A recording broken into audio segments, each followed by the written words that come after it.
श्री कृष्ण की वजह से नहीं बल्कि इन पुण्य कर्मों के कारण बची थी द्रौपदी की लाज। जानिए क्यों श्री कृष्ण ने देर की थी मदद करने में। महाभारत में द्रौपदी के चीरहरण के अध्याय में कई कहानियां और प्रतीकात्मक अर्थ छुपे हुए हैं।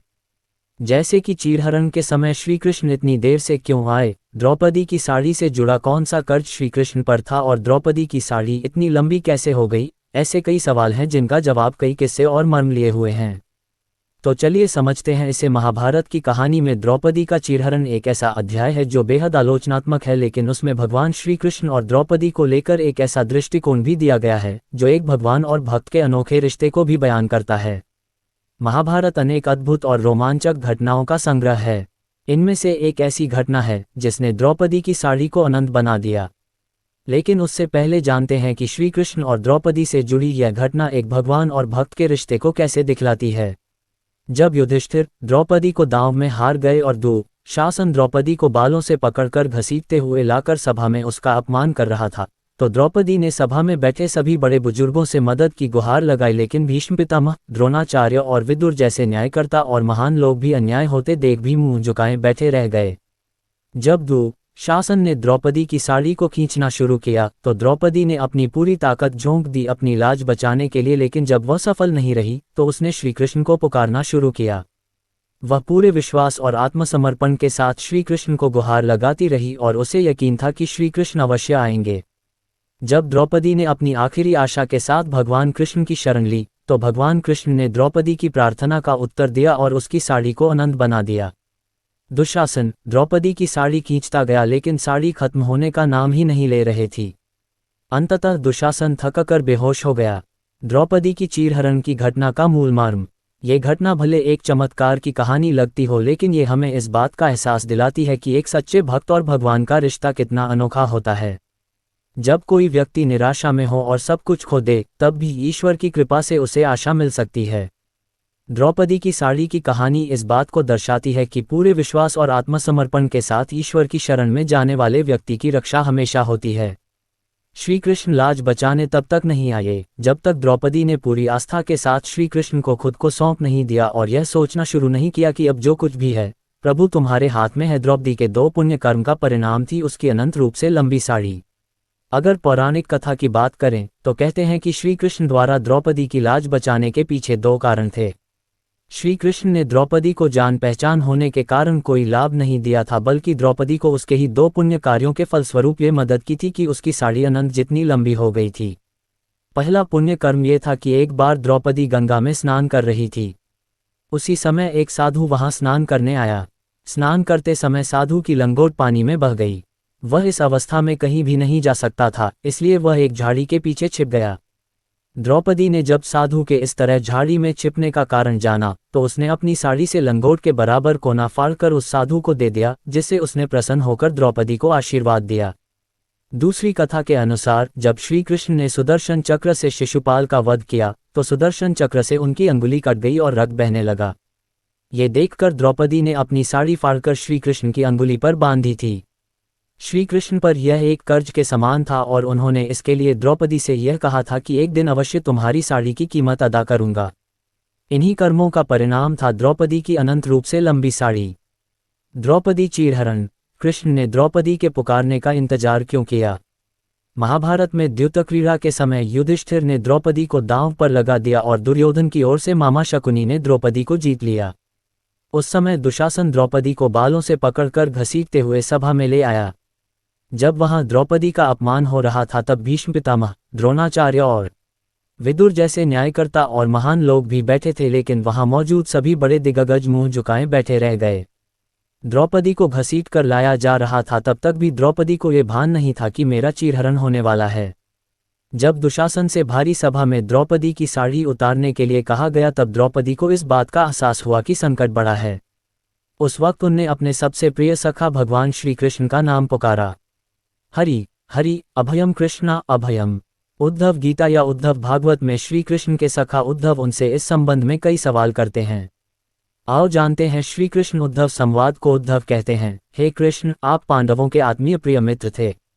आजाद बांधव के रूप में उन्होंने सदा आप पर पूरा भरोसा किया। कृष्ण, आप महान ज्ञानी हैं। आप भूत, वर्तमान व भविष्य के ज्ञाता हैं। किंतु आपने सच्चे मित्र की जो परिभाषा दी है, क्या आपको नहीं लगता कि आपने उस परिभाषा के अनुसार कार्य नहीं किया? आपने धर्मराज युधिष्ठिर को द्यूत जुआ खेलने से रोका क्यों नहीं? चलो ठीक है कि आपने उन्हें नहीं रोका, लेकिन आपने भाग्य को भी धर्मराज के पक्ष में भी नहीं मोड़ा। आप चाहते तो युधिष्ठिर जीत सकते थे। आप कम से कम उन्हें धन, राज्य और यहाँ तक कि खुद को हारने के बाद तो रोक सकते थे। उसके बाद जब उन्होंने अपने भाइयों को दांव पर लगाना शुरू किया, तब तो आप सभाकक्ष में पहुंच सकते थे। आपने वह भी नहीं किया। उसके बाद जब दुर्योधन ने पांडवों को सदैव अच्छी किस्मत वाला बताते हुए द्रौपदी को दांव पर लगाने को प्रेरित किया और जीतने पर हारा हुआ सब कुछ वापस कर देने का लालच दिया, कम से कम तब तो आप हस्तक्षेप कर ही सकते थे। अपनी दिव्य शक्ति के द्वारा आप पान से धर्मराज के अनुकूल कर सकते थे। इसके स्थान पर आपने तब हस्तक्षेप किया जब द्रौपदी लगभग अपना शील खो रही थी, तब आपने उसे वस्त्र देकर द्रौपदी के शील को बचाने का दावा किया। लेकिन आप ये दावा भी कैसे कर सकते हैं? उसे एक आदमी घसीटकर सभा में लाता है और इतने सारे लोगों के सामने निर्वस्त्र करने के लिए छोड़ देता है। एक महिला का शील क्या बचा? आपने क्या बचाया? अगर आपने संकट के समय में अपनों की सहायता नहीं की तो आपको आपात बांधव कैसे कहा जा सकता है? बताए, आपने संकट के समय में सहायता नहीं की तो क्या फायदा? क्या यही धर्म है? इन प्रश्नों को पूछते पूछते उद्धव का गला रुंध गया और उनकी आंखों से आंसू बहने लगे। भगवान श्री कृष्ण मुस्कुराते हुए बोले, प्रिय उद्धव, ये सृष्टि का नियम है कि विवेकवान ही जीतता है। उस समय दुर्योधन के पास विवेक था, धर्मराज के पास नहीं। यही कारण रहा कि धर्मराज पराजित हुए। उद्धव को हैरान परेशान देखकर कृष्ण जी आगे बोले, दुर्योधन के पास जुआ खेलने के लिए पैसा और धन तो बहुत था, लेकिन उसे पासों का खेल खेलना नहीं आता था, इसलिए उसने अपने मामा शकुनी का द्यूत क्रीड़ा के लिए उपयोग किया। यही विवेक है। धर्मराज भी इसी प्रकार सोच सकते थे और अपने चचेरे भाई से पेशकश कर सकते थे कि उनकी तरफ से मैं खेलूंगा। जरा विचार करो कि अगर शकुनी और मैं खेलते तो कौन जीतता? पासे के अंक उसके अनुसार आते या मेरे अनुसार? चलो इस बात को जाने दो। उन्होंने मुझे खेल में शामिल नहीं किया, इस बात के लिए उन्हें क्षमा किया जा सकता है। लेकिन उन्होंने विवेक शून्यता से एक और बड़ी गलती की, और वह ये कि उन्होंने मुझसे प्रार्थना की कि मैं तब तक सभाकक्ष में न आऊं जब तक कि मुझे बुलाया न जाए, क्योंकि वे अपने दुर्भाग्य से खेल मुझसे छुपकर खेलना चाहते थे। वे नहीं चाहते थे मुझे मालूम पड़े कि वे जुआ खेल रहे हैं। इस प्रकार उन्होंने मुझे अपनी प्रार्थना से बांध दिया। मुझे सभाकक्ष में आने की अनुमति नहीं थी। इसके बाद भी मैं कक्ष के बाहर इंतजार कर रहा था कि कब कोई मुझे बुलाता है। भीम, अर्जुन, नकुल और सहदेव सब मुझे भूल गए, बस अपने भाग्य और दुर्योधन को कोसते रहे। अपने भाई के आदेश पर जब दुशासन द्रौपदी को बाल पकड़कर घसीटता हुआ सभाकक्ष में लाया, द्रौपदी अपनी सामर्थ्य के अनुसार जूझती रही। तब भी उसने मुझे नहीं पुकारा। उसकी बुद्धि तब जागृत हुई जब दुशासन ने उसे निर्वस्त्र करना प्रारंभ किया। जब उसने स्वयं पर निर्भरता छोड़कर हरि हरि अभयम कृष्णा अभयम की गुहार लगाई, तब मुझे उसके शील की रक्षा का अवसर मिला। जैसे ही मुझे पुकारा गया, मैं अविलंब पहुँच च गया। अब इस स्थिति में मेरी गलती बताओ। उद्धव बोले, कान्हा, आपका स्पष्टीकरण प्रभावशाली अवश्य है, किंतु मुझे पूर्ण संतुष्टि नहीं हुई। क्या मैं एक और प्रश्न पूछ सकता हूँ? कृष्ण की अनुमति से उद्धव ने पूछा। इसका अर्थ ये हुआ कि आप तभी आओगे जब आपको बुलाया जाएगा।